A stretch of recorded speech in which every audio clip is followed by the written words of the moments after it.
No hace mucho una mujer de Oakland, California, se me acercó y me dijo que estaba enojada, estaba muy angustiada. Y lo que me dijo fue que ella estaba muy enojada con su pastor.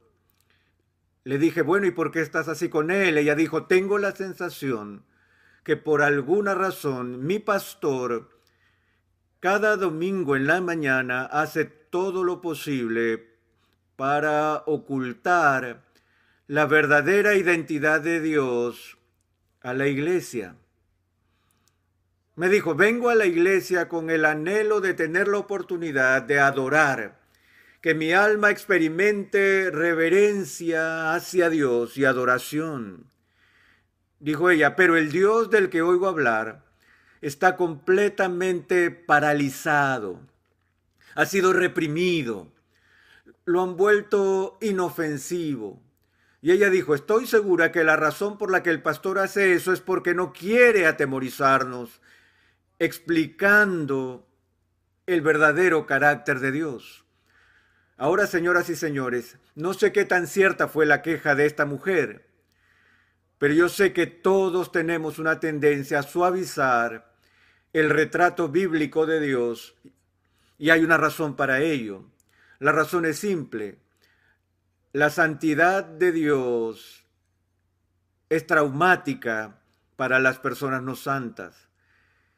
Y eso se hace evidente si vemos el resto del texto de Isaías. Ya hemos visto el relato que Isaías hace de su visión de la santidad de Dios. Y lo que me gustaría ver ahora es qué sucedió con Isaías en respuesta a lo que vio. Antes de hacer eso, quisiera comentar que en los primeros capítulos de la institución de la religión cristiana escrita por Juan Calvino, él hace una declaración parecido a esto. Allí está el temor y temblor con que los santos de la antigüedad temblaron delante de Dios, como toda la Biblia lo relata. Lo que Calvino decía es esto, que en la escritura existe un patrón en las respuestas humanas a la presencia de Dios. Y pareciera que mientras más justa es descrita la persona, más temblará cuando entra en la inmediata presencia de Dios. No hay nada despreocupado ni casual en la respuesta de Habacuc cuando encuentra al Dios Santo. ¿Recuerdas la queja de Habacuc donde vio toda la degradación y las injusticias que se estaban extendiendo a lo largo y ancho de toda su patria? Él estaba tan ofendido por esas cosas que subió a su puesto de guardia y se quejó contra Dios diciéndole, muy limpios son tus ojos para mirar el mal. ¿Por qué ves a los menospreciadores y callas? Y dijo, velaré para ver lo que se me dirá y qué ha de responder a mi queja. ¿Puedes recordar lo que pasó? Que cuando Dios se le apareció a Habacuc, él dijo, temblaron mis labios, pudrición entró en mis huesos y dentro de mí me estremecí. ¿Qué pasó con Job? Cuando esperaba la voz de Dios y cuando Dios se mostró a sí mismo a Job, él dijo, me aborrezco y me arrepiento en polvo y ceniza. Una vez hablé, mas no responderé, mi mano pongo sobre mi boca. Como dijo Calvino, el reporte uniforme de la Sagrada Escritura afirma que todo ser humano que ha sido expuesto a la santidad de Dios tiembla en su presencia. Eso no fue menos cierto para Isaías. Ahora pensemos en Isaías. No he hecho ninguna investigación moral del siglo VIII en Israel, Pero no puedo imaginar que hubiese un humano caminando por la nación judía de aquel entonces que en términos humanos fuera más justo que Isaías. Isaías era de los seres humanos más justos que se podían encontrar en aquellos días. Y es él quien tiene ese atisbo de la santidad de Dios, y lo primero que hace al ver la santidad de Dios es gritar de terror. Y la versión Reina Valera registra sus palabras de esta manera: ¡ay de mí, que soy muerto! Sé que las traducciones más recientes han tratado de actualizar el lenguaje de Isaías allí, porque ya nadie habla más así, nadie dice ¡ay de mí! Es una expresión un tanto anticuada, los expertos lo llaman arcaísmo. Es como si alguien dijera hoy pardiez o recorcholis, recorcholis. Nadie habla así a menos que seas contemporáneo a Don Quijote. A veces se puede escuchar a los judíos decir hoy beismir, que es la forma judía de la misma expresión ay de mí. Pero no es usual escuchar hablar de ese modo en nuestra cultura. Por eso los traductores tratan de comunicar la palabra de Dios con expresiones modernas, quitando algunas de esas expresiones arcaicas. Pero al hacerlo, por desgracia, caemos en el peligro de perder otra de esas semiocultas joyas de la literatura bíblica. Hay una razón por la que Isaías utiliza la palabra ay.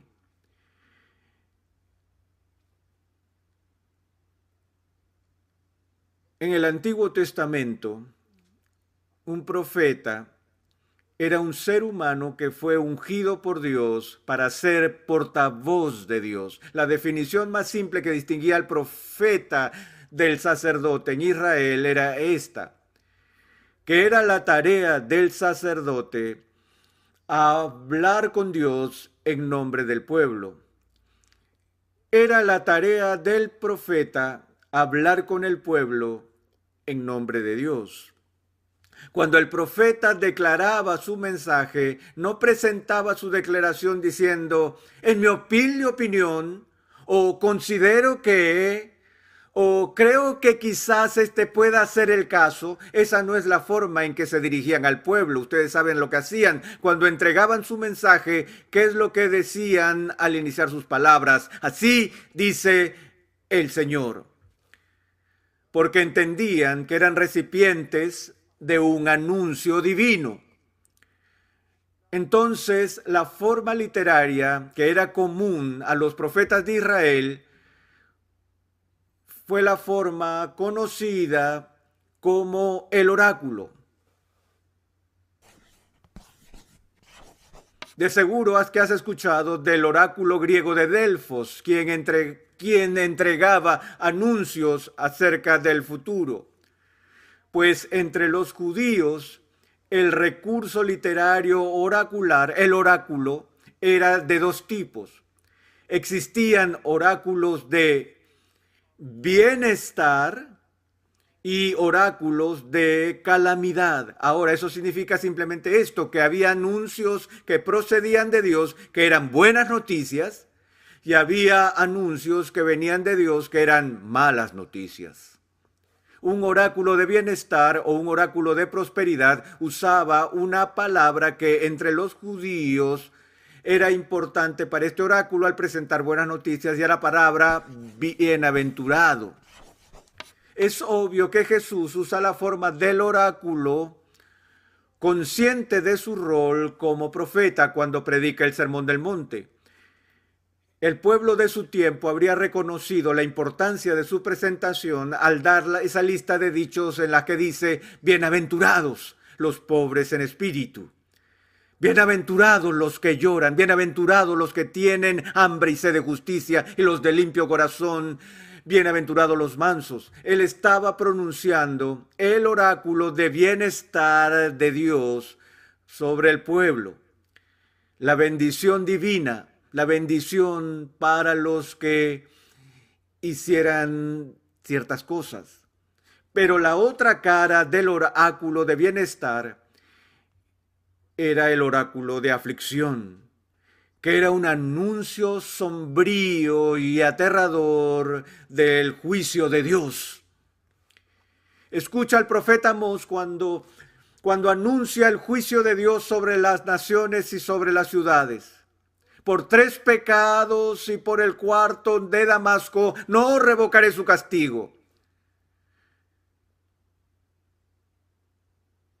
Jesús, cuando realizó la dura denuncia contra los fariseos, inició sus palabras de juicio usando el oráculo profético del Antiguo Testamento al decir: ¡ay de vosotros, escribas y fariseos hipócritas, porque recorréis el mar y la tierra para hacer un prosélito, y una vez hecho lo hacéis 2 veces más hijos del infierno que vosotros!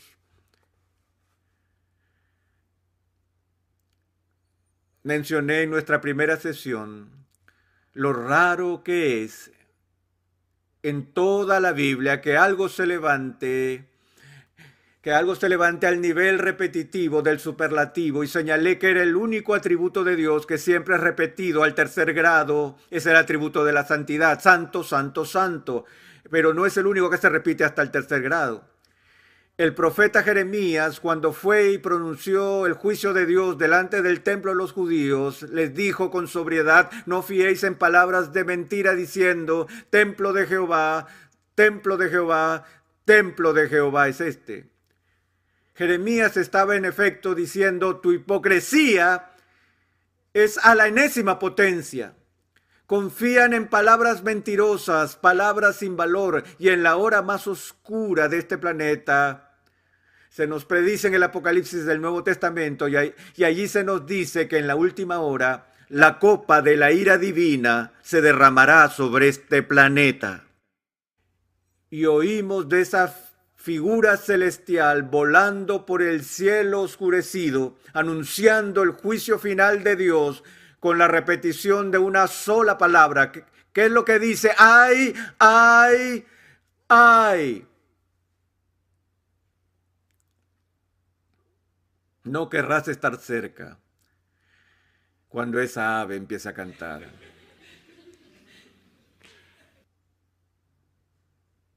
Pero ves lo que vemos en el 6º capítulo de Isaías. Ves a aquel que es llamado por Dios y separado, cuyas palabras, las mismas palabras de Dios mismo en su boca, el primer oráculo que pronuncia es un oráculo de condenación sobre sí mismo. ¡Ay de mí! Tan pronto como se le descubre a Isaías la santidad de Dios, por primera vez en su vida, él entiende quién es Dios. Y al segundo de que Isaías entendió quién era Dios, por primera vez en su vida, él entendió quién era Isaías. Y lo que salió de su boca fue algo muy parecido a un grito profundo en que se maldice a sí mismo. ¡Ay de mí que soy deshecho! Las traducciones más modernas utilizan soy muerto, pero me gusta la versión inglesa King James que dice deshecho. Porque si nos fijamos en lo que está pasando aquí a través de los lentes de psicoanálisis moderno, describiríamos la experiencia que narra Isaías como una experiencia de desintegración psicológica. Es decir, desintegración.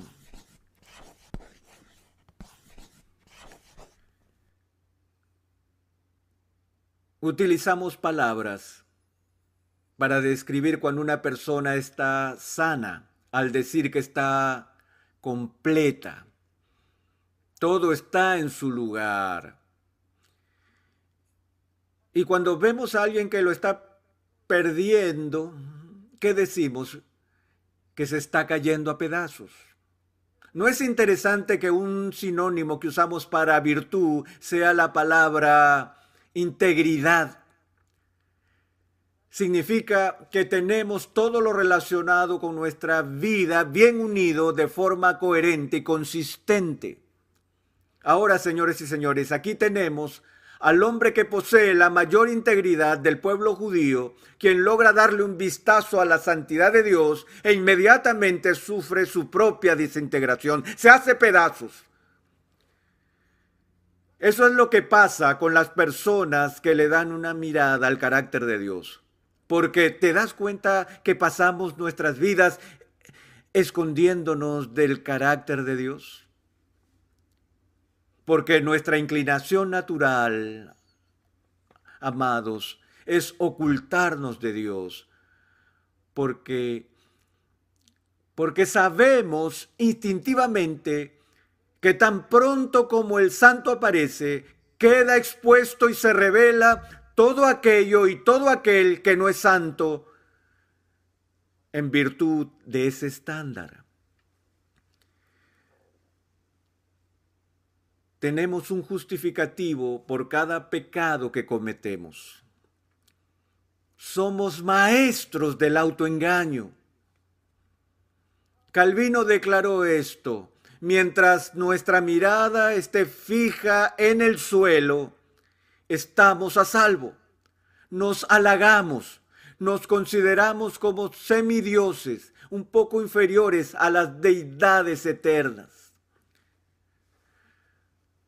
Hacemos lo que Pablo nos advirtió que no hiciéramos, pero ellos mismos, midiéndose a sí mismos por sí mismos y comparándose consigo mismos, no son juiciosos. Déjenme decirles algo acerca de la naturaleza humana. Podríamos salir a las calles de cualquier ciudad y preguntar a todo el mundo y no creerían cuánta gente contestaría de la misma manera. Si yo preguntara, ¿es usted perfecto? Podría apostar que el 99% de las personas interrogadas, sin importar cuál sea su trasfondo, dirán: yo no soy perfecto. La afirmación por la que todos los humanos votarían que es que nadie es perfecto. Errare humanum est. Errar es humano. Nadie es perfecto. Y eso pareciera no molestarnos en absoluto.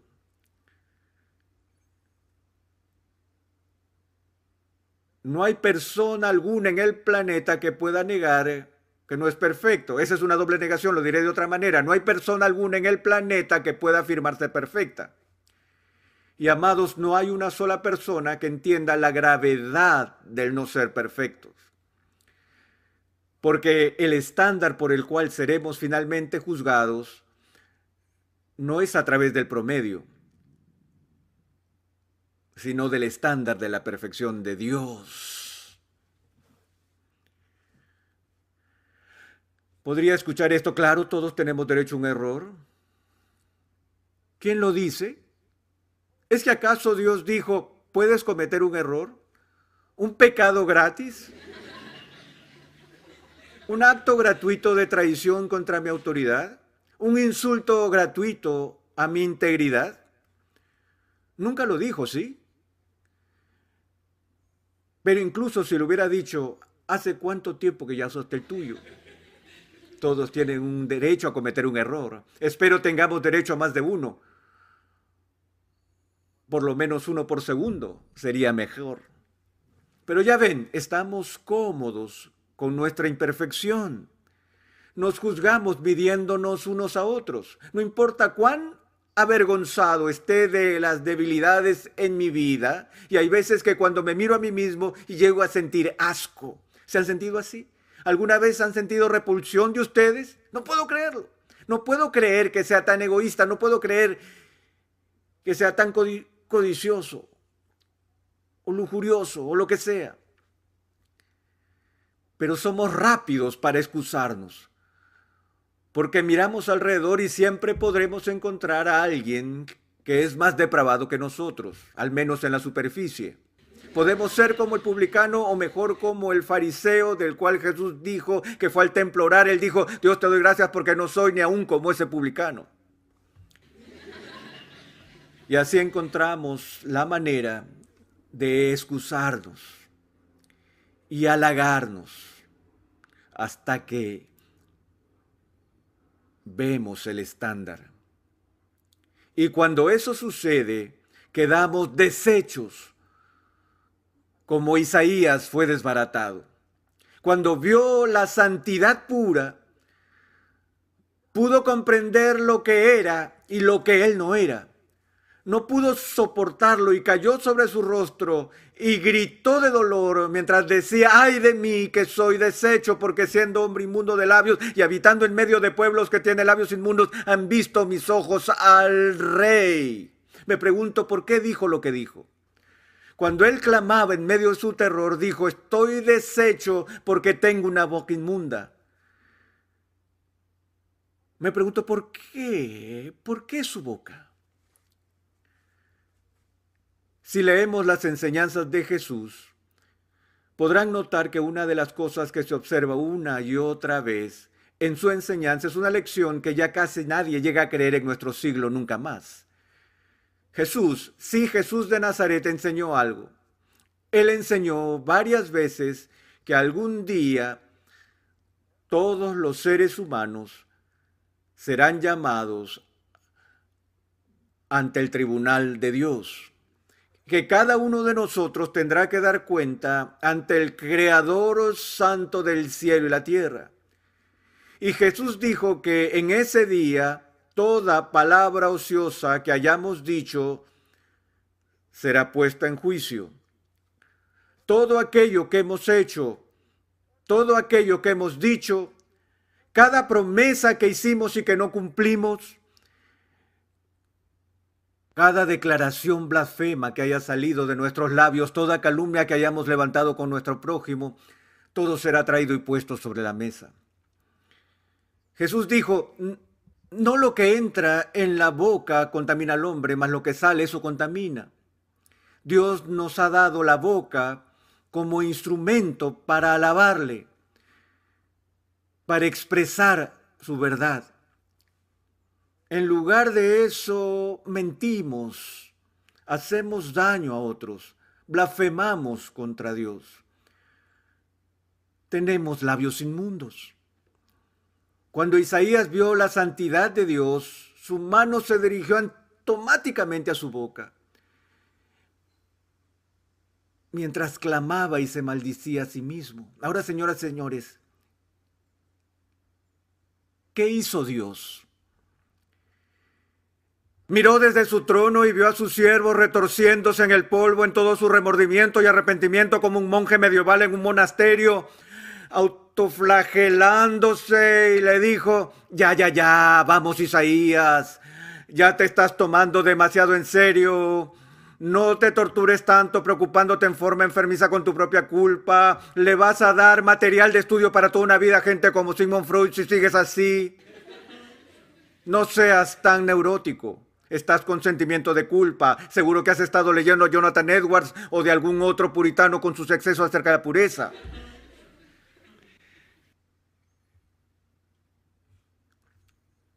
Eso no fue lo que hizo. Ni tampoco Dios vio a su siervo retorciéndose en el suelo y le dijo, sufre, gusano miserable, mereces ser destrozado y arruinarte. Continúa así, que la maldición caiga sobre ti. Estoy harto de personas como tú, Isaías. Nos vemos luego. Eso no fue lo que hizo. Les diré algo más que él no hizo, señores y señores. Dios no dijo a Isaías una sola palabra acerca de la gracia barata. Dios no dijo, mira Isaías, todo lo que quiero que hagas es poner tu nombre en una tarjeta de visita o levantar tu mano, así podrás entrar en mi reino. No. Dios vio a su siervo en dolor e hizo una señal a uno de los serafines, y el serafín se acercó al altar, donde los carbones encendidos al rojo vivo ardían en el lugar santo y las brasas estaban tan calientes que incluso la piel del ángel no podía tocarlas. Tuvo que usar unas tenazas y con ellas tomó uno de esos carbones al rojo vivo y voló hacia Isaías, y leemos en el texto que colocó este carbón caliente en sus labios.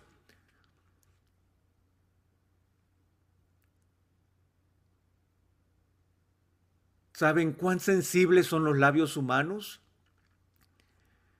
Es con nuestros labios que expresamos una de las formas más íntimas de comunicación, el beso.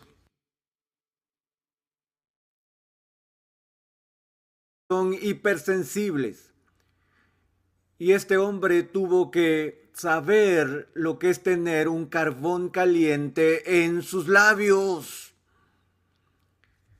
Lo que pasó fue que tan pronto el carbón tocó sus labios, apareció una enorme ampolla sobre ellos. Se podía oír su carne chisporroteando. ¿Por qué? Porque Dios estaba siendo cruel y bárbaro en su castigo para con Isaías.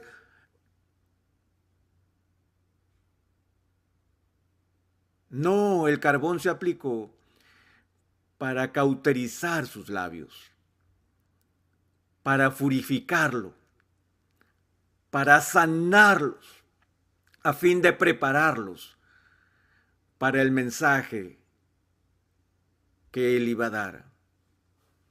Escucha lo que dice. Y voló hacia mí uno de los serafines, teniendo en su mano un carbón encendido, tomado del altar con las tenazas, y tocando con él sobre mi boca, dijo: He aquí que esto tocó tus labios, y es quitada tu culpa, y limpio tu pecado.